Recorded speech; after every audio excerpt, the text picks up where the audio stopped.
Le monde entier a regardé avec horreur le Hamas lancer une attaque brutale contre Israël en octobre 2023. Les images de violence étaient profondément bouleversantes. La perte de vies innocentes, dont 48 citoyens français, était effarante. Le président français Emmanuel Macron a réagi rapidement et fermement. Il a condamné les attaques avec la plus grande fermeté. Macron a affirmé le droit d'Israël à se défendre contre une telle agression. L'objectif immédiat de Macron était double. Premièrement, il a donné la priorité à la sécurité des citoyens français dans la région. Deuxièmement, il a chargé son gouvernement de coordonner l'aide humanitaire immédiate aux personnes touchées par le conflit. La situation était dramatique, exigeant une réponse mesurée et pleine de compassion. Macron, malgré son soutien ferme à Israël, n'a pas hésité à critiquer l'escalade de la violence. Il a exprimé sa profonde préoccupation face au nombre croissant de victimes civiles à Gaza. Macron a appelé à un cessez-le-feu, exhortant toutes les parties à faire preuve de retenue. Il a souligné la nécessité de couloirs humanitaires pour permettre à l'aide d'atteindre les personnes prises au piège dans la zone de conflit. La réponse de Macron reflétait une profonde compréhension des complexités du conflit israélo-palestinien. Il était parfaitement conscient qu'un jugement hâtif serait contre-productif. Il savait que toute solution durable nécessitait de s'attaquer aux causes profondes du conflit.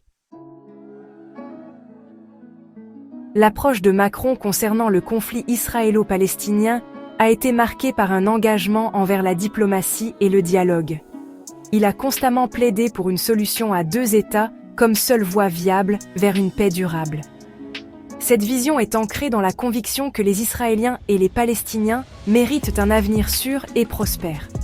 Macron a critiqué ouvertement l'expansion des colonies en Cisjordanie. Il considère les colonies comme des obstacles à la paix. Il pense qu'elles sapent la possibilité d'un État palestinien contigu et viable. Macron a également appelé à la fin du blocus de Gaza, citant la situation humanitaire désastreuse qui y règne. Les efforts de Macron pour relancer le processus de paix se sont heurtés à des défis importants. L'effondrement des accords d'Oslo et la profonde méfiance entre les deux parties ont créé une impasse apparemment insurmontable. La récente escalade de la violence a encore compliqué les choses. Macron, cependant, reste déterminé. Il croit que la recherche de la paix exige un engagement indéfectible et une volonté d'engager des conversations difficiles. Il a appelé les deux parties à retourner à la table des négociations, soulignant que la violence n'atteindra jamais leurs objectifs respectifs. La relation de Macron avec le Premier ministre israélien Benjamin Netanyahou a été complexe et parfois tendue.